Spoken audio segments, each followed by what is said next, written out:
പെൺപിള്ളേരെയൊക്കെ തൂണയിൽ പട്ടീനെ കെട്ടിയിട്ട് മാതിരി കെട്ടിയിട്ട് പട്ടിണി കിടത്തി ആ പെണ്ണ് സെക്സ്വലായിട്ട് സബ്മിറ്റ് ചെയ്യാണ്ട് വരുമ്പോൾ അല്ലെങ്കിൽ ശിക്ഷയാണ്.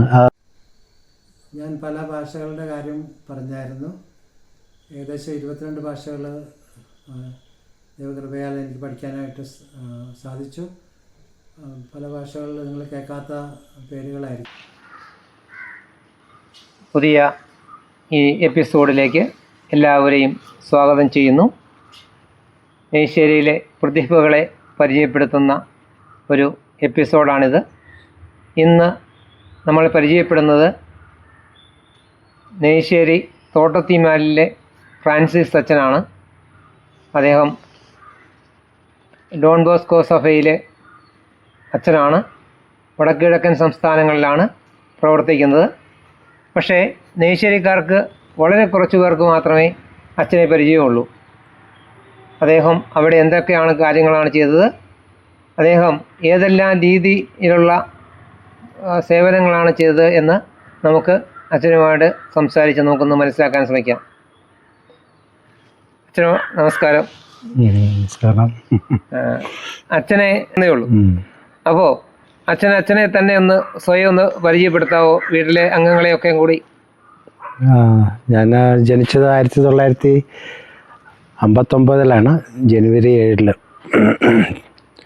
ഇവിടുന്ന് നെയ്ശ്ശേരിയിൽ നിന്ന് ഞാൻ ഈ തൊട്ടടുത്ത സ്കൂളിൽ 6ാം ക്ലാസ് വരെ പഠിച്ചു. 6ാം ക്ലാസ്സിൽ എൻ്റെ കൂട്ടുകാരനായിട്ടൊരു ചെറിയാൻ, അങ്ങനെയൊരു സുഹൃത്തിൻ്റെ പേര് മാത്രമേ ഞാൻ ഓർക്കണുള്ളൂ, വേറെ പലരും കാണുമായിരിക്കും. ഞങ്ങളുടെ ഒരു വൊക്കേഷൻ ഡയറക്ടറുമാരെ ഒരു അച്ഛൻ വന്നായിരുന്നു, ഫിലിപ്പ് തയ്യൽ SDB. എൻ്റെ ഒരു അച്ഛൻ വന്ന് ആസാം മിഷനിൽ ചേരാൻ ആഗ്രഹമുള്ളവർ കൈവക്കാൻ പറഞ്ഞ് അങ്ങനെ കൈവക്കി ഇവിടുന്ന് മൂവാറ്റുപുഴ ഒരു ക്യാമ്പിൽ അവിടുന്ന് സെലക്റ്റഡായി അങ്ങനെ പോയതാണ്. പക്ഷേ അന്ന് പോണ വഴിക്ക് പ്രശ്നങ്ങളൊക്കെ ഒത്തിരി ഉണ്ടായി. കാരണം ബംഗ്ലാദേശ് ഇന്ത്യ ആയിട്ടുള്ള വാറും, അതുകൊണ്ട് തിരിച്ചു വരേണ്ട വന്നു. അവിടെ സ്ഥലത്തെത്താതെ തിരിച്ചു വന്ന് ഞങ്ങൾ പോണ വഴിക്ക് ട്രാക്കുകളെല്ലാം ബോംബ് ചെയ്യണേ. കൽക്കട്ടയിലൊക്കെ തൊട്ടടുത്തുള്ള രാജ്യമല്ലേ അന്നത്തെ ബംഗ്ലാദേശും ഈസ്റ്റ് പാകിസ്ഥാനുമായിട്ടുള്ള യുദ്ധത്തിൽ ഒന്നും സംഭവിക്കാതിരിക്കാൻ ഞാൻ പറഞ്ഞില്ലേ 11 വയസ്സെങ്ങാണ്ട് പ്രായമുള്ളൂ. പക്ഷേ എനിക്ക് മിഷൻ പ്രവർത്തനത്തിൽ കൊള്ളാൻ പറഞ്ഞു. അങ്ങനെ പോയതാണ്. അച്ഛൻ്റെ ഓർഡിനേഷൻ ഏത് വർഷമായാണ് നടന്നത്? ഓർഡിനേഷൻ 1987 3 ജാനുവരി. ആ ഓർഡിനേഷൻ്റെ കാര്യം പറയുമ്പോഴാണ് ഇന്നലെ ഇവിടുത്തെ പുതിയ പള്ളിയുടെ കാര്യം അച്ഛൻ പറഞ്ഞപ്പോൾ ഞാൻ പറഞ്ഞു, പഴയ പള്ളി എൻ്റെ ഓർഡിനേഷൻ കൊണ്ട് തകർത്തു, ഞാനായിരുന്നു അവസാനത്തെ. അച്ഛൻ ഏതെല്ലാം വടക്കിഴക്കൻ സംസ്ഥാനങ്ങളിലാണല്ലോ അച്ഛൻ്റെ സേവനം കൂടുതലുള്ളത്. അച്ഛൻ ഏത് എല്ലാ സംസ്ഥാനങ്ങളിൽ ജോലി ചെയ്തിട്ടുണ്ട്? ശരിക്കും പറഞ്ഞാൽ നമ്മൾ വടക്ക് കിഴക്കൻ സംസ്ഥാനങ്ങളെന്ന് പറയുമ്പോൾ 7 സിസ്റ്റേഴ്സ് എന്നാണ് പറയുന്നത്. അതിപ്പോൾ അത് 7 അല്ല 8 അതിൽ സിക്കിം കൂടെ ചേർത്തിട്ടുണ്ട്.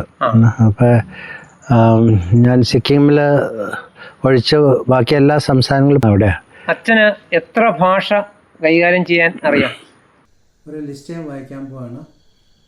1 കാസി, 2 നേപ്പാളി, 3 റോങ്മായി, 4 മണിപ്പൂരി, 5 ഹിന്ദി, 6 നാഗമീസ്, 7 വാഞ്ചോ, 8 നീഷി, 9 ആദി, 10 English, 11 Malayalam, 12 Italian, 13 മറാം, 14 കൊണിയാക്ക്, 15 മിഷിങ്, 16 Zeme, 17 ലിയങ്മേ, 18 Angami, 19 Hebrew, 20 Greek, 21 ആസമീസ്, 22 ലത്തീൻ. ഇതിൽ ചില ഭാഷകളിൽ കുർബാനയെല്ലാം മാത്രമായിട്ട് അറിയാം, ചില ഭാഷകൾ നന്നായിട്ടറിയാം. 6 ഭാഷകളിൽ ഞാൻ പുസ്തകങ്ങൾ എഴുതിയിട്ടുണ്ട്. ഏകദേശം 25 പുസ്തകങ്ങൾ എഴുതിയിട്ടുണ്ട്. എല്ലാം ദൈവവചനം പ്രസംഗിക്കാനും ദൈവത്തെ മഹത്വത്തെപ്പറ്റി എല്ലാവരും അറിയാനും വേണ്ടിയാണ് ഞാൻ ഈ ഭാഷകൾ പല സ്ഥലത്തും പല ആൾക്കാരിൽ അറിയാനായിട്ട് ഉപയോഗിക്കുന്നത്. ഭാഷകൾ എണ്ണി നോക്കിയാൽ 10, 17, 18 ഭാഷയിൽ ഏകദേശം ദൈവകൃപയാൽ എനിക്ക് കൈകാര്യം ചെയ്യാനായിട്ട് സന്ദർഭം ലഭിച്ചിട്ടുണ്ട്. അതിനെപ്പറ്റി കൂടുതൽ പറയാൻ എനിക്ക് ആഗ്രഹം ഇല്ല. കാരണം ദൈവത്തിൻ്റെ കുറേ വരങ്ങൾക്ക് നന്ദിയായിട്ട് എനിക്ക് ആ ഭാഷകളെല്ലാം ദൈവകൃപയാൽ ലഭിച്ചതാണ്. എൻ്റെ സ്മാർട്ട്നെസ് കൊണ്ട് അല്ലെങ്കിൽ എൻ്റെ ക്ലവർനെസ് കൊണ്ട് ലഭിച്ചതല്ല. ചിലത് ഞാൻ ഒത്തിരി പ്രയത്നിച്ച് പഠിച്ച ഭാഷകളാണ്. എന്നാലും ഒരുപക്ഷെ ഇത്രയധികം ഭാഷകൾ കൈകാര്യം ചെയ്യുന്ന മലയാളികൾ വളരെ ചുരുക്കമായിരിക്കും. അപ്പോൾ അച്ഛനൊരു റെയർ ഗ്രൂപ്പിൽ വരുന്ന ആളാണ് എന്ന കാര്യത്തിൽ യാതൊരു സംശയമില്ല. ഞാൻ ചെറുപ്പത്തിലെ ഈ ഭാഷകൾ പഠിക്കാൻ അച്ഛൻ ഒരു ഭാഷ പഠിക്കാൻ സാധാരണഗതിയിൽ എത്ര നാൾ എടുക്കുമായിരുന്നു? അത് പല ഭാഷകളിൽ നമുക്ക് ഒരു സമൂഹത്തെ വളരെ ഇഷ്ടമാണ്. അവരുടെ കൂടെ താമസിക്കാൻ നമ്മുടെ ഇഷ്ടം അനുസരിച്ച് ഭാഷകൾ പഠിക്കാനായിട്ടുള്ള സമയവും കുറവായിരിക്കും. അതുകൊണ്ട് ഞാൻ പറഞ്ഞല്ലേ, ഒരു സ്റ്റേറ്റിൽ ചെല്ലുമ്പോൾ ആ സ്റ്റേറ്റിലെ ആൾക്കാരുടെ കൂടെ ജീവിക്കാനായിട്ടുള്ള ആഗ്രഹം കൂടുമ്പോഴും ഭാഷകൾ പഠിക്കാനുള്ള ആഗ്രഹം കൂടും. അങ്ങനെയാണ് ഞാൻ ഫിലോസഫി പഠിച്ചുകൊണ്ടിരുന്നത്. ഇപ്പം നേപ്പാളി ഭാഷ ഇപ്പോഴും മോപ്പാനി നേപ്പാളി മാക്കുര കാരണം സക്തച്ചു അങ്ങനത്തെ ഒരു ഭാഷ അങ്ങനെ പഠിച്ച് അത് കഴിഞ്ഞിട്ട് അച്ഛനൊന്ന് ഓർക്കാൻ കഴിയുമോ ഇപ്പോൾ അച്ഛൻ അറിയാവുന്ന ഭാഷകൾ ഏതൊക്കെയാണെന്ന് ഒന്ന് പേരുകൊണ്ടെങ്കിലും ഞങ്ങൾക്കൊന്ന് അറിയാം? അത് ഇങ്ങനെ ഒരേ അവസരം വെച്ചാണ് ഒരു ഭാഷ പഠിച്ചത്. അതിപ്പോൾ ഞാൻ പറഞ്ഞില്ലേ, ഷില്ലോങ്ങിലായിരുന്നപ്പോൾ കാസി പഠിച്ചു. അതൊരു ഭാഷയാണ് കാസി. കാസിയിൽ കുർബാന ചെല്ലാനും കാസിയിൽ പ്രസംഗിക്കാനും ഒരു ധ്യാനം പോലും ഞാൻ കാസി ഭാഷയിൽ ചെയ്തിട്ടുണ്ട്. ആദ്യം ഞാൻ നേപ്പാളി പറഞ്ഞില്ലേ, അത് കഴിഞ്ഞിട്ട് ഇവിടുന്ന് ആദ്യമായിട്ട് പഠിച്ച ഭാഷ നേപ്പാളിയായിരുന്നു. അത് കഴിഞ്ഞിട്ട് രണ്ടാമത് ഞാൻ പഠിച്ചത് കാസിയാണ്. അത് കഴിഞ്ഞ് കാസിയിലെ ഓർഡിനേഷൻ എല്ലാം കഴിഞ്ഞ് എനിക്ക് അരുണാചലിൽ കയറേണ്ട അവസരം ഉണ്ടായിരുന്നു. കാരണം ഞാനൊരു MTHൻ്റെ തീസീസൊക്കെ അരുണാചലിനെ പറ്റിയായിരുന്നു ചെയ്തുകൊണ്ടിരുന്നത്. അന്ന് അച്ഛന്മാരെയും ബ്രദർമാരെയും ആരെയും കയറ്റില്ലാത്തൊരാവും. നേരം വെളുത്ത് കഴിഞ്ഞിട്ട് അവർ പറഞ്ഞു, ഇനി ഡിസംബർ 26 തൊട്ട് അച്ഛൻ ഞങ്ങളുടെ എല്ലാ ഗ്രാമങ്ങളിലും വന്നെന്ന് പറഞ്ഞു. അപ്പോൾ 16 ദിവസത്തെ നടപ്പിൽ അങ്ങനെ നടന്ന് അവരുടെ കൂടെ അവരുടെ സംസാരവും അവരുടെ പാട്ടും അതെല്ലാം എനിക്ക് ഏകദേശമൊക്കെ പിടിച്ചു. അങ്ങനെയാണ് നീഷി ഭാഷ എന്ന് പറഞ്ഞൊരു ഭാഷ പഠിക്കാനായിട്ട്, അത് 3ാമത്തെ ഭാഷയായിരുന്നു. അത് ഏറ്റവും ഞാനത് 16 ദിവസം കൊണ്ട് പഠിച്ചത് എഴുതി എല്ലാം ഞാൻ പഠിച്ച വാക്കുകളെല്ലാം ഇങ്ങനെ നേരം വെളുത്ത് ഒരു വൈകുന്നേരം വരെ വഴിക്ക് നടക്കുമല്ലേ, അപ്പോൾ ഇങ്ങനെ അവരോട് വർത്തമാനം പറഞ്ഞ് ഓരോരോ വാക്കുകൾ ഇങ്ങനെ ചോദിച്ച് എഴുതി ഓരോ സന്ദർഭം വെച്ചാണ് വേറെ അടുത്ത ഭാഷ പഠിച്ചത്. അവിടുന്ന് എന്നെ പിന്നെ മാറ്റിയത് തമെങ്ലോങ് എന്ന് പറഞ്ഞ ഒരു മണിപ്പൂർ ഒരു സ്റ്റേറ്റിലോട്ടായിരുന്നു. നാഗന്മാരുടെ ഒരു കൂട്ടം. അവർ ആദ്യമായിട്ട് ഞാൻ അവിടെ ചെന്നപ്പോൾ ഒരു വാക്ക് പോലും അറിയാൻ പാടില്ലാത്തൊരു ഭാഷയാണ്. പക്ഷെ അതുകൊണ്ട് ഓരോ വാക്കുകൾ ഇങ്ങനെ ചെറിയ ഈ യാത്രയിൽ ഞാനൊരു ടൂറിങ് മിഷനറി ആയിട്ടാണ് അത് അവിടെ തുടങ്ങിയത്. 2 കൊല്ലം അവിടെ പിന്നെ പഠിപ്പിലോ അങ്ങനെ വേറെ സ്കൂളിലോ ഒന്നും കൂടാണ്ട് എല്ലാ മാസങ്ങളിൽ ഒരു 28 ദിവസം ഓരോ വില്ലേജിൽ പോയി മറ്റേ വില്ലേജ് അവിടെ കിടന്ന് ഒരാളുടെ വീട്ടിൽ കിടന്ന് അങ്ങനെ സഞ്ചരിച്ച് അടുത്ത ഗ്രാമത്തിലൊരു 7-8 മണിക്കൂർ നടന്ന് ഒരു സ്ഥലത്ത് 18 മണിക്കൂർ വരെ ചുരാച്ചമ്പൂർ വരെ നടന്നിട്ടുണ്ട്. 18 മണിക്കൂർ അവിടെ ചെല്ലുമ്പോൾ ആൾക്കാർ വല്ലതൊക്കെ ചോദിക്കും. ഇപ്പം അതിന് മറുപടി പറയണം. ആദ്യമൊക്കെ എഴുതി അവർ ചോദിക്കണതിൻ്റെയൊക്കെ അർത്ഥം എപ്പോഴും തർജ്ജമ. പിന്നെ ഞാൻ ഇത് പഠിക്കാനായിട്ടുള്ള ഏറ്റവും ആഗ്രഹം തോന്നിയത്, ചിലർ പറഞ്ഞു ഇത് ഈ ഞങ്ങളുടെ ഭാഷ പഠിച്ചാൽ ഞങ്ങളുടെ സീക്രട്സൊക്കെ അറിയും. അത് നല്ലതല്ല. അച്ഛൻ പുറത്തുള്ള ആൾക്കാർ, ഞങ്ങളൊരു ഒരു ഇൻവേർഡ് സൈസുള്ളൊരു കമ്മ്യൂണിറ്റിയാണ്. അവരുടെ ഭാഷകൾ സാധാരണ ആരും പഠിക്കാറില്ല എന്നൊക്കെ ഡിസ്കറേജ് ചെയ്തു. അതെനിക്കൊരു പ്രചോദനമായിട്ട് മാറി. അതുകൊണ്ട് 6 മാസം കൊണ്ട് അവരുടെ ഭാഷയിൽ പറയാനും പ്രസംഗിക്കാനും. അത് വലിയ റോങ്മൈ ഭാഷയാണ്. റോങ്മൈ, RONGMEI. ഒരു 3 ലക്ഷം ആൾക്കാർ ഏകദേശം സംസാരിക്കുന്നൊരു ഭാഷയാണ്. ആ ഭാഷയിൽ ടോണുണ്ട്. ടോണെന്ന് വെച്ചാൽ ഗാൻ എന്ന് പറഞ്ഞാൽ ഇപ്പോൾ ലൈറ്റ്നിങ്, അതിന് ഗാൻ എന്ന് പറഞ്ഞാൽ പള്ളക്കളയണ, ത്രോ അവേ. അങ്ങനെ ഗാൻ, മൈ ഗാൻ, ആൾക്കാരുടെ നമ്പർ, അങ്ങനെ പല പല ടോൺസും ഉണ്ട്. അപ്പോൾ ആ ടോൺസ് എല്ലാം കൂടെ അതെല്ലാം കൂടെ കൂട്ടിയാണ് ഒരു ഡിക്ഷണറി ആദ്യം എഴുതുന്നത്. ആ ഭാഷയിലൊന്നും ഇല്ലാത്തതുകൊണ്ട്, എഴുതാനും സ്ക്രിപ്റ്റ് പോലും ഇല്ലാത്തതുകൊണ്ട് ഞാൻ റോമൻ സ്ക്രിപ്റ്റ്, ഞാൻ പണ്ട് ലാറ്റിൻ ഭാഷ അറിയായിരുന്നു. സെമിനറി തൊട്ട് പഠിച്ച ലാറ്റിന്, അതിൻ്റെ സ്പെല്ലിങ്ങും അതിൻ്റെ പ്രൊനൗൺസിയേഷനും ഉച്ചാരണവും എല്ലാം ഞങ്ങൾക്ക് സാധാരണ അച്ഛന്മാർക്ക് എല്ലാവർക്കും അറിയാമല്ലോ, പഴയ തലമുറകൾക്ക് എല്ലാവർക്കും അറിയാം. അത് വേറൊരു ഭാഷ അറിയാവുന്ന, അതിൻ്റെ ലിസ്റ്റിൽ ചിലപ്പോൾ കാണില്ലായിരിക്കും. എന്നാലും അങ്ങനെ ആ ഭാഷയുടെ, ലത്തീൻ ഭാഷയുടെ സ്ക്രിപ്റ്റ്, റോമൻ സ്ക്രിപ്റ്റ്, ആദ്യത്തെ ഡിക്ഷണറി സ്പെല്ലിംഗ് ആയിട്ട് എഴുതിയത്. ഈ ഇവിടുത്തെ ഭാഷകൾക്കൊക്കെ ഒരു ഭാഷയ്ക്കും തന്നെ അക്ഷരങ്ങളില്ലാത്ത അവസ്ഥയാണോ ഉണ്ടായിരുന്നത്? അതെ, കാസി ഭാഷയിൽ ആദ്യം ഞാൻ പറഞ്ഞല്ലേ ഞാൻ പഠിച്ചത്. പിന്നെ അത് രണ്ടാമതായി പഠിച്ചത്, അതിന് അക്ഷരം ഉണ്ടായിരുന്നു. അതും ഞങ്ങളുടെ സലീഷ്യൻ മിഷനറീസാണ് ആദ്യമായിട്ട് ഇങ്ങനെ അക്ഷരങ്ങളൊക്കെ കൊടുത്തത്. ആദ്യം സലീഷ്യൻ മിഷനറീസാണ്, ഇറ്റാലിയൻ മിഷനറീസ്. അവരുടെ ഭാഷ പഠിച്ച് അവർക്ക് ഒരു ഗ്രാമറും. അപ്പോൾ അങ്ങനെ ചെറുപ്പത്തിൽ തന്നെ എനിക്ക് നോവിഷ്യേറ്റ് ചെയ്തുകൊണ്ടിരുന്നപ്പോൾ ഒരു ഫാദർ ബക്യറല്ലോ എന്ന് പറഞ്ഞൊരു ഇറ്റാലിയൻ ഫാദർ ആസാമീസ് ഗ്രാമർ എഴുതിയ ഒരു ചരിത്രം ഞാൻ കേട്ടിട്ടുണ്ട്. ആസാമീസും പിന്നെ വേറൊരു അച്ഛനും കാസി ഭാഷയുടെ. അപ്പോൾ എനിക്ക് അതൊക്കെ ഒരു പ്രചോദനമായിട്ടാണ് ഞാൻ ആദ്യം ഒരു ഡിക്ഷണറി എഴുതിയെന്ന് പറഞ്ഞ് റോങ്മയിൽ. അപ്പോൾ ആ റോങ്മയിൽ ഡിക്ഷണറി എഴുതി കഴിഞ്ഞ് അതിൻ്റെ ഗ്രാമറോടെ എഴുതി. ഈ ഡിക്ഷണറിയിൽ ഏകദേശം എത്രമാത്രം വാക്കുകളിൽ അടിച്ച് 16,000 ഏകദേശം അങ്ങനെ വാക്കുകളൊക്കെ ഉണ്ടായി. അതിന് ശേഷം സേവ് ചെയ്യാൻ്റെ ഒരു ദിവസം എല്ലാം നഷ്ടപ്പെട്ടു. പിന്നെ രണ്ടാമത് ഇതെല്ലാം 5-6 മാസം കൊണ്ട് പിന്നെയും എല്ലാം എഴുതിക്കൊട്ടിയതെല്ലാം ഒന്നോടെ അടിച്ച്. ആദ്യത്തെ ഡിക്ഷണറിയിൽ ഞാൻ പറഞ്ഞില്ലേ, അത് ഇംഗ്ലീഷ് റോങ്മൈ, ആംഗ്ലോ റോങ്മൈ ഡിക്ഷണറി ആയിരുന്നു. പിന്നെ കുറേ കാലം കഴിഞ്ഞപ്പോൾ അത് പിന്നെ റോങ്മൈ ഇംഗ്ലീഷായിട്ട്, അങ്ങനെ 2 ഡിക്ഷണറി. അതായത് ഡിക്ഷണറി അതിൻ്റെ റിവേഴ്സ് ഡിക്ഷണറി അച്ഛൻ ഉണ്ടാക്കി. അപ്പോൾ ആ ഭാഷ പഠിക്കാനും ആ ഭാഷയിലുള്ളവർക്ക് മറ്റ് ഇംഗ്ലീഷ് പഠിക്കാനുള്ള അല്ലെങ്കിൽ റോമൻ പഠിക്കാനുള്ള സംവിധാനം അച്ഛനുണ്ടാക്കി.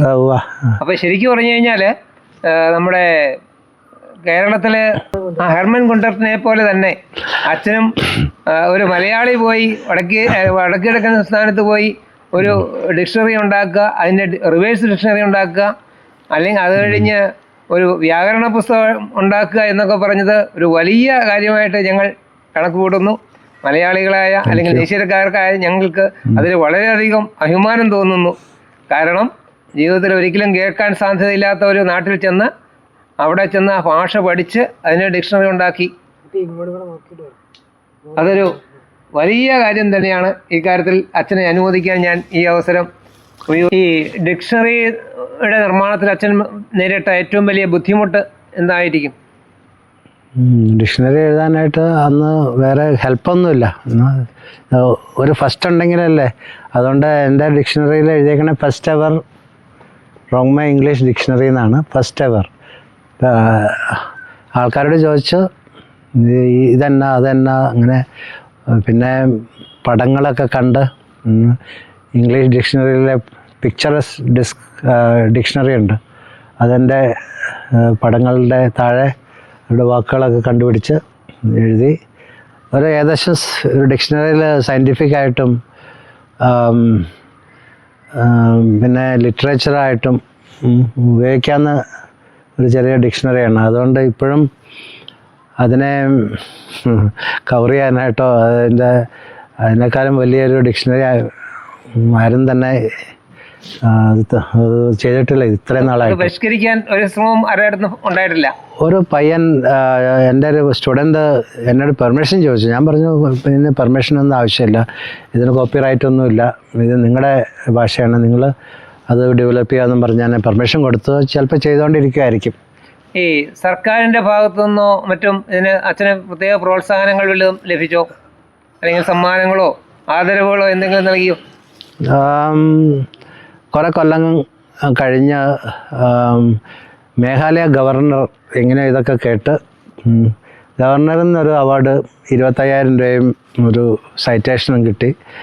നോർത്ത് ഈസ്റ്റ് ഭാഷകളിൽ 5-8 ഭാഷകളിൽ അച്ഛൻ എഴുതി എന്നും പറഞ്ഞ് ഒരു സൈറ്റേഷനും കിട്ടി. അത് ഞാൻ പറഞ്ഞല്ലേ, ഈ തമിഴ്നാട് ഭാഷയും മണിപ്പൂർ ഭാഷയും പിന്നെ അരുണാചൽ ഭാഷയും എല്ലാം കൂടെ കൂട്ടിച്ചേർത്ത് അവസാനം എനിക്ക് തന്നെ 2018 തോന്നുന്നു ഒരു രണ്ടാമതായിട്ട് റോങ്മേ ഭാഷ. രണ്ടാമത് ഞാൻ വന്നപ്പോൾ റോങ്മയുടെ 3 ഘടകങ്ങൾ, ജമേ ഒരു ഭാഷയുടെ പേരാണ്, നമ്മുടെ ഇവിടുത്തെ ഇംഗ്ലീഷും തമിഴും മലയാളവും ആന്ധ്ര എല്ലാം കൂടെ ഏകദേശം ഒരു സാമ്യമുള്ള ഒരു ഭാഷയാണ് ജമേ. പിന്നെ ലിയങ്മേ അങ്ങനെ ഒരു ഭാഷ പഠിച്ചു. പിന്നെ മണിപ്പൂരിലായിരുന്നപ്പോൾ മണിപ്പൂരി ഭാഷ അവിടെ അറിയാൻ പാടില്ലെങ്കിൽ നമുക്ക് പല ഒരു 28-40 ഭാഷയുണ്ട് ഒരു സ്റ്റേറ്റിൽ. മണിപ്പൂരിലും നാഗാലാൻഡിലും അരുണാചൽ. അവിടുന്ന് പിന്നെ അരുണാചൽ പോയെന്ന് പറഞ്ഞില്ലേ, അരുണാചൽ പോയപ്പോൾ ആദ്യം ഞാൻ പഠിച്ചിരുന്ന നീഷി, അതൊരു വേറൊരു ഭാഷയാണ്.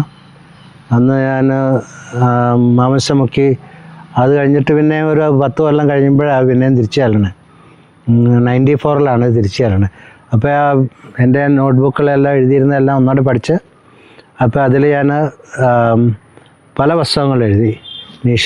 നീഷിയിൽ അവിടെ ഒരു പ്രാർത്ഥനാ പുസ്തകം ഇല്ലായിരുന്നു.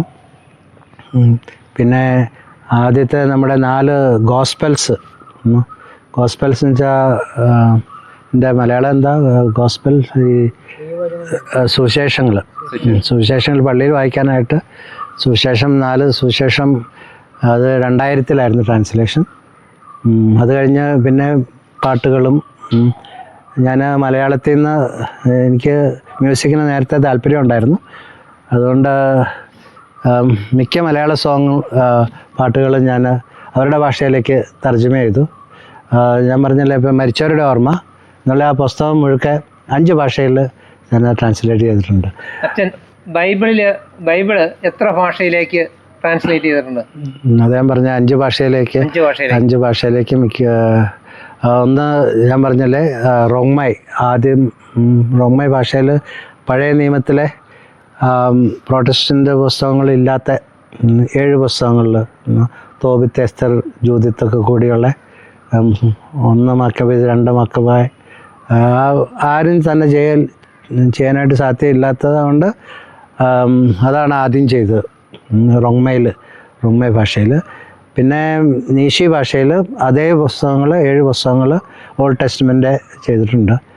പിന്നെ ഞാൻ വേറെ ഒരു ഭാഷ അത് പഠിക്കേണ്ട വന്ന് ആദി ഭാഷയിൽ ബൈബിളായിട്ട് ഒത്തിരി ഒന്നും എഴുതിയിട്ടില്ല. പക്ഷേ ഒരു പുസ്തകം, പാട്ടുപുസ്തകവും പ്രാർത്ഥനകളും അത് പാസിഘാട്ട് എന്ന് പറഞ്ഞാൽ അരുണാചലിൻ്റെ വേറൊരു ട്രൈബാണ് കംപ്ലീറ്റ്. അവിടെ ഞാനൊരു 3 വർഷം ഇരുന്നു. 3 വർഷം കൊണ്ട് ഒരു പുസ്തകവും ആദി ഗ്രാമറും എഴുതി. പിന്നെ വാഞ്ചോ ഭാഷ അരുണാചലിൻ്റെ മയൻമാറിൻ്റെ അടുത്തുള്ള, ഞാൻ കാസയിൽ വർക്ക് ചെയ്യായിട്ടൊക്കെ നിങ്ങൾ കേട്ട് കാണും, കാസ എന്ന് പറഞ്ഞ സ്ഥലത്ത്. അപ്പോൾ അതുകൊണ്ട് അവർക്ക് വേണ്ടിയിട്ടാണ് ഏറ്റവും അധികം പുസ്തകങ്ങൾ ഞാൻ എഴുതിയിരിക്കണേ. ഒരു റങ്തിങ് ലാം എന്ന് പറഞ്ഞാൽ ഇപ്പോൾ കുർബാന പുസ്തകം, അതിൻ്റെ അകത്തുള്ള പാട്ടുകളും പ്രേയേഴ്സും എൻ്റെ പ്രാർത്ഥനകളും പിന്നെ കുദാശകളുടെ എല്ലാം ഞാനാണ് ആദ്യമായിട്ട് എഴുതിയത്. അച്ഛൻ ആകെ എത്ര പുസ്തകങ്ങൾ എഴുതിയിട്ടുണ്ടാവും? പാട്ടുപുസ്തകങ്ങളും മറ്റ് പുസ്തകങ്ങളും എല്ലാം കൂടെ ഞാൻ പറഞ്ഞ ഏകദേശം ഒരു 37-38 പുസ്തകങ്ങൾ ഞാൻ പ്രസിദ്ധീകരിച്ചിട്ടുണ്ട്. ആദ്യമൊക്കെ ആൾക്കാർക്ക് വായിക്കാൻ അറിയാൻ പാടില്ലായിരുന്നു. പിന്നെ അതുകൊണ്ട് ഞാൻ അഡൽട്ട് സ്കൂളുകളൊക്കെ തുടങ്ങി. ഈ പുസ്തകങ്ങൾ എഴുതിയിട്ട് ആൾക്കാർക്ക് വായിക്കാൻ അറിയാൻ പാടില്ലെങ്കിൽ പിന്നെ എന്തിനാ, അതുകൊണ്ട് അഡൽട്ട് എഡ്യൂക്കേഷനാണ് ആദ്യം തുടങ്ങിയത്. അച്ഛൻ ഇത്രയും ഭാഷകൾ, ഇത്രയും വിവർത്തനങ്ങളും പാട്ടുകളും ഒക്കെ എഴുതി. ഒരു അച്ഛന് പാടുന്നതിന് നല്ല കഴിവുണ്ടെന്ന് കേട്ടിട്ടുണ്ട്. ഏതെങ്കിലും ഒരു ഭാഷയിൽ, മലയാളത്തിലല്ല വേറെ ഏതെങ്കിലും ഒരു വടക്കിഴക്കൻ സംസ്ഥാനത്തിലെ ഭാഷയിൽ ഒരു 4 വരി ഒരു പാട്ട് പാടുന്ന കേൾവിക്കാർക്ക് നന്മാർക്കറിയാം.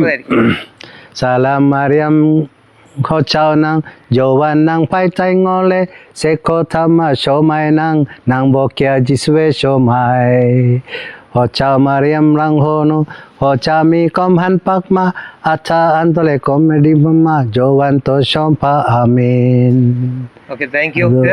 അത് വഞ്ചോ ഭാഷയിലാണ്. എൻ്റെ ഈ ഹെയിൽ മേരി കൊന്തയെല്ലാനായിട്ട് ഞാൻ ഇതേ ട്യൂണിൽ പല ഭാഷയിൽ എനിക്കറിയാം. ഇനി മറ്റൊരു കാര്യം കൂടി അറിഞ്ഞാൽ അച്ഛന് ഈ ഇതല്ലാതെ വളരെയധികം സോഷ്യൽ സർവീസ് അവിടെ നടത്തിയിട്ടുണ്ടെന്നറിയാം. കാരണം സഭയുടെ ഒരു പ്രധാന ലക്ഷ്യം തന്നെ സോഷ്യൽ സർവീസ് ആയിരുന്നു. എന്തൊക്കെ സോഷ്യൽ സർവീസാണ് നിങ്ങളവിടെ സഭയുടെ നേതൃത്വത്തിൽ, അച്ഛൻ്റെയൊക്കെ നേതൃത്വത്തിൽ നടന്നുകൊണ്ടിരുന്നത്? തുടങ്ങുന്നത് ആദ്യത്തെ എഡ്യൂക്കേഷൻ തന്നെയാണ്. ഞങ്ങൾ ചെല്ലുമ്പോൾ എല്ലായിടത്തും തന്നെ സ്കൂൾ തുടങ്ങും.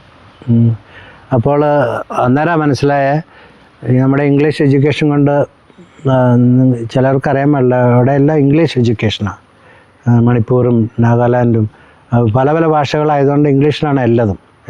പക്ഷേ ഗവൺമെൻറ് സ്കൂളിലെ ഇംഗ്ലീഷിൽ പിള്ളേർക്കൊന്നും തന്നെ മനസ്സിലാവില്ല, അവരുടെ മാതൃഭാഷയൊക്കെ സംസാരിച്ച്. അതുകൊണ്ട് ഞങ്ങളുടെ ഇംഗ്ലീഷ് മീഡിയം സ്കൂളുകൾ വളരെ സക്സസ്ഫുള്ളായിരുന്നു എല്ലായിടത്തും. പക്ഷേ ഞാൻ പറഞ്ഞ പോലെ അഡൽട്ട് എഡ്യൂക്കേഷൻ എന്ന് പറഞ്ഞൊരു വളരെ അത്യാവശ്യമായിട്ടുള്ളൊരു, കാരണം ഒരു 90% വായിക്കാൻ ഒന്നും അറിയാമില്ല. അതുകൊണ്ട് ഞാൻ ആദ്യം അഡൽട്ട് എഡ്യൂക്കേഷൻ തുടങ്ങി. പിന്നെ ഇൻറ്റൻസീവ് സ്കൂൾ എന്ന് പറഞ്ഞൊരു സ്കൂൾ തുടങ്ങി. ഇൻറ്റൻസീവ് സ്കൂൾ 1 കൊല്ലം കൊണ്ട് 6ാം ക്ലാസ് കയറും പിള്ളേരെ. അത് ഞാൻ 3 സ്കൂള് അതുപോലെ നടത്തിയിട്ടുണ്ട്. പിള്ളേർ ഹോസ്റ്റലിൽ നിന്ന് പഠിക്കും. അവർ 1 കൊല്ലം കൊണ്ട് 2 ആഴ്ചയും കൊണ്ട് മിക്കവരും നഴ്സറിയുടെ പുസ്തകങ്ങളെല്ലാം തീർക്കും, എഴുതാനും വായിക്കാനും 2 ആഴ്ചയും കൊണ്ട്. സാധാരണ അന്നേരം പിള്ളേരല്ലോ, അവർ മുതിർന്നവരാ, 12 വയസ്സിൽ മുകളിലുള്ളവരെ ഞങ്ങൾ എടുക്കുകയുള്ളൂ. അത് പിന്നെ 40-50 വയസ്സൊക്കെ ആകും. അങ്ങനെ ചിലർ ആദ്യം വന്ന് അവർക്ക് എങ്ങനെയെങ്കിലും 10ാം ക്ലാസ് പാസ് ചെയ്ത് അല്ലെങ്കിൽ 8ാം ക്ലാസ് പാസ് ചെയ്യാണ് ഈ ആർമിയിലൊക്കെ ചേരാമെന്നും പറഞ്ഞ്. അപ്പോൾ ഞങ്ങൾ ഒറ്റ കൊല്ലം കൊണ്ട് 6ാം ക്ലാസ്സിൽ പാസ് ചെയ്യാനായിട്ടുള്ള സ്കൂളായിരുന്നു. അത് കാലത്തോട്ട് വൈകുന്നേരം വരെ, രാത്രി 8 മണി വരെ ക്ലാസ് എടുക്കും. പിന്നെ വേറെ പരിപാടിയൊന്നുമില്ല. 2 മാസം കൂടുന്നത് 1ാം ക്ലാസ് തീരും. പിന്നെ 2ാം ക്ലാസ് 2 മാസം കൊണ്ട് 2ാം ക്ലാസ് എല്ലാ പുസ്തകങ്ങളും പഠിപ്പിച്ച് അത് പരീക്ഷ എഴുതി അവർ ജയിക്കുകയാണെങ്കിൽ 3ാം ക്ലാസ്, 4ാം ക്ലാസ്, 5ാം ക്ലാസ്സിലാണ് ഫൈനൽ എക്സാം. അത് ജയിക്കുകയാണെങ്കിൽ 6ാം ക്ലാസ്സിലോട്ട് കയറ്റും. അപ്പോൾ ഈ വിദ്യാഭ്യാസം എന്താണെന്ന് അറിയാൻ പാടില്ലാത്ത ആ കാലഘട്ടത്തിൽ അവിടെ ഈ പിള്ളേരെ ഇങ്ങനെ പഠിപ്പിക്കുക, ഒരു പുതിയ വിദ്യാഭ്യാസം അവരിൽ നടപ്പിലാക്കുക എന്ന് പറയുന്നത്, അപ്പോൾ ജനങ്ങളുടെ സപ്പോർട്ട് കാര്യമായിട്ട് കിട്ടിയിട്ടുണ്ടോ? ജനങ്ങളുടെ എന്ന് വെച്ചാൽ ഇതൊക്കെ ഫ്രീ ആയിട്ടായിരുന്നു ആദ്യം. ഞങ്ങൾ ഈ ആൾക്കാരെ ആദ്യമായിട്ട് വായിക്കാനും എഴുതാനും പഠിപ്പിക്കേണ്ട സന്തോഷത്തിൽ കൂടുതൽ വേറെ ഒരു പ്രതിഫലമൊന്നും ആവശ്യമില്ല. സംസ്ഥാനങ്ങളിൽ ഇത് വിദ്യാഭ്യാസവും മറ്റു സൗകര്യങ്ങളും എല്ലാം ചെയ്തു കൊടുത്തിട്ട് ഇപ്പോൾ ഈ അച്ഛന്മാരോടും ഈ സഭയോടും ഒക്കെയുള്ള അവിടുത്തെ ജനങ്ങളുടെ കാഴ്ചപ്പാട് എന്താണ്? ഇപ്പോൾ കാലങ്ങളൊക്കെ മാറി. ആദ്യമൊക്കെ ചെല്ലുമ്പോൾ ഞങ്ങൾ മാത്രമേ ഉണ്ടായിരുന്നുള്ളൂ ഇതൊക്കെ ഒരേ വിദ്യാഭ്യാസമോ അല്ലെങ്കിൽ സോഷ്യൽ സർവീസൊക്കെ കൊടുക്കാനായിട്ട്. പിന്നെ ഓർഗനൈസ് ചെയ്തു. അങ്ങനെ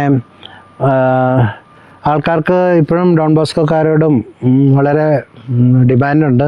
അച്ഛന്മാർ ഞങ്ങളുടെ വില്ലേജ് പോവാ എന്നൊക്കെ പറഞ്ഞ് ഇൻവിറ്റേഷൻ ഒത്തിരി ഉണ്ട്. ഒക്കേഷൻ നേരത്തെ മാതിരി കുറവായതുകൊണ്ട് ജനത്തിന് ഇപ്പോഴും ഈ സർക്കാരോ ചില രാഷ്ട്രീയ പാർട്ടികളോ അവിടെ പ്രശ്നം ഉണ്ടാക്കുന്നതല്ലാതെ ജനത്തിന് ഇപ്പോഴും ഈ അച്ഛന്മാരോടും സഭയുടെ പ്രവർത്തനങ്ങളോടും പോസിറ്റീവായിട്ട് തന്നെ പ്രതികരിക്കുന്നുണ്ട്. അതെ, നോർത്ത് ഈസ്റ്റിൽ യാതൊരു കുഴപ്പമില്ല.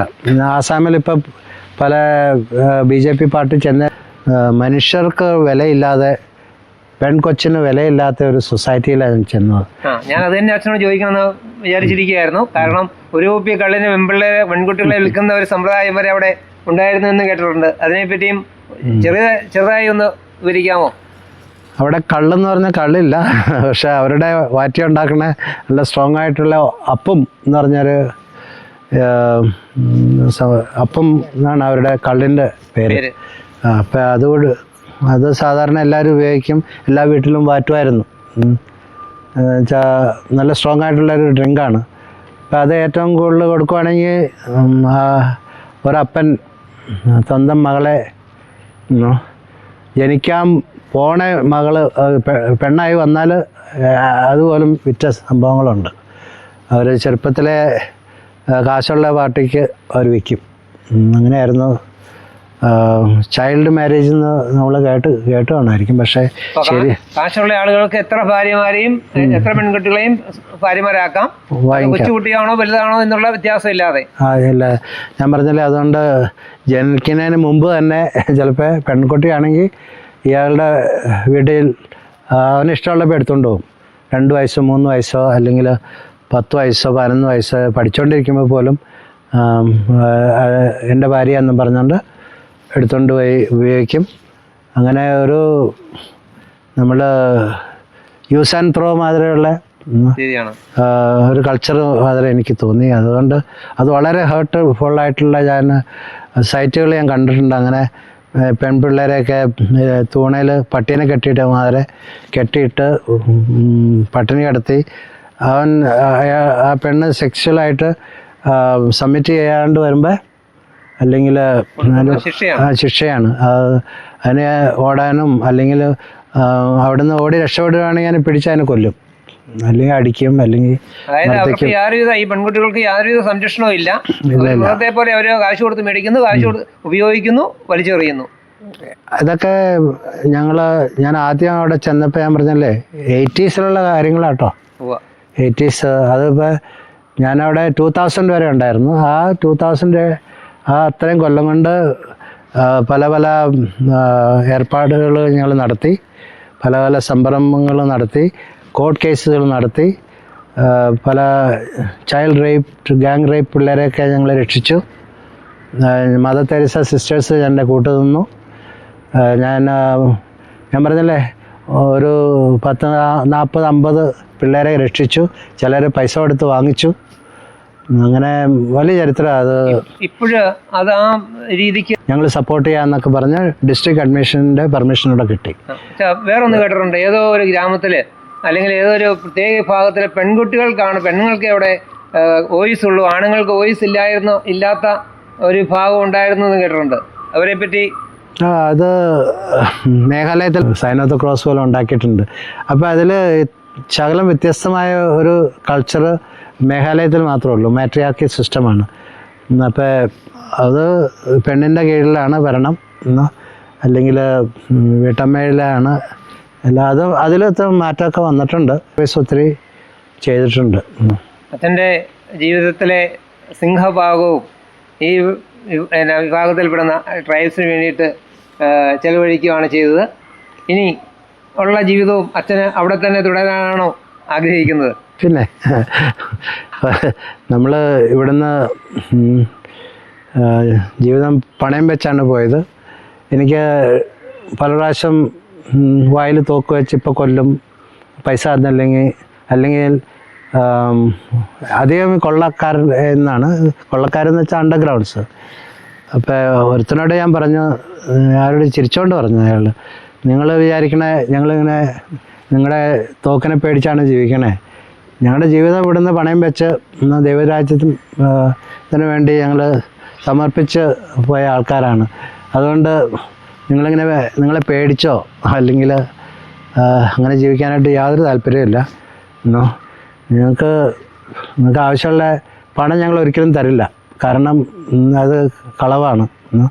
നിങ്ങൾക്ക് വല്ല വിശക്കണുണ്ടെങ്കിൽ ചോറോ അല്ലെങ്കിൽ മരുന്നോ ഒക്കെ തരാനായിട്ട് നിങ്ങളെ സഹായിക്കാം, നിങ്ങൾക്ക് വേണ്ടിയാണ് ഞങ്ങൾ ജീവിക്കുന്നത് എന്നൊക്കെ പറഞ്ഞ് ഇതുവരെയായിട്ടും കൊന്നിട്ടില്ല. ജീവിച്ചപ്പോൾ തിരിച്ചു പോകാനുള്ള പേടിയോ അല്ലെങ്കിൽ എന്നോ നമുക്ക് ദൈവത്തിനോട് ദൈവത്തിൻ്റെ ഇഷ്ടം അനുസരിച്ച് നമ്മുടെ ആവശ്യമുണ്ട്. അപ്പം അതിൻ്റെ ആ കാലം മുതൽ അവിടെ ജീവിക്കുകയും അവിടെ മരിക്കുകയും അവിടെ അവിടെ ഞങ്ങളെ അടക്കുകയും ചെയ്യും. അതിന് യാതൊരു മാറ്റമില്ല, അതിലൊട്ടും ശകലം പോലും മാറ്റമില്ല. അപ്പോൾ മലയാളത്തിലെ ഹെർമൻ ഗുണ്ടർട്ടിനെ പോലെ വാഞ്ചോ ഭാഷയിലെ ഹെർമൻ ഗുണ്ടർട്ടിനെ ഞങ്ങൾക്ക് ഹെർമൻ ഗുണ്ടർട്ടിനെ അല്ല, ഫ്രാൻസിസ് തോട്ടത്തിമാലിൽ അച്ഛനെ കാണാനും ഒന്ന് അച്ഛനുമായിട്ട് സംസാരിക്കാനും അത് നെയ്ശ്ശേരിക്കാർക്ക് കാണാൻ ഉള്ള ഒരവസരവും കൊടുക്കാൻ വേണ്ടിയാണ് ഞങ്ങൾ ഇത് ചെയ്ത്. നെയ്ശ്ശേരിക്കാർക്ക് തീർച്ചയായും വളരെ അഭിമാനം ഉണ്ടാക്കുന്ന ഒരു കാര്യമാണ്. അച്ഛന് ഞങ്ങൾ നെയ്ശ്ശേരിക്കാരുടെ എല്ലാവരുടെയും പേരിൽ പ്രത്യേകം അഭിനന്ദനങ്ങൾ, ആശംസകൾ. ഇനിയും അച്ഛന് ഈ പ്രസ്ഥാനത്തിന് അല്ലെങ്കിൽ വടക്കിഴക്കൻ സ്ഥാനങ്ങളിലെ ജനങ്ങൾക്ക് വേണ്ടി പലതും ചെയ്യാൻ കഴിയട്ടെ എന്ന് ആശംസിക്കുന്നു. അപ്പോൾ അച്ഛൻ ഞങ്ങളോട് എന്നെ കൂടി ഓർത്ത് ഞങ്ങളുടെ പ്രവർത്തനങ്ങളെല്ലാം ദൈവഹിതം അനുസരിച്ച് ആയിരിക്കുവാനായിട്ട് ഞങ്ങൾക്ക് വേണ്ടി പ്രാർത്ഥിക്കണമെന്ന് ഒരു അഭ്യർത്ഥനയോടെ കൂടി ജോയിക്ക് വളരെ നന്ദി. Thank you.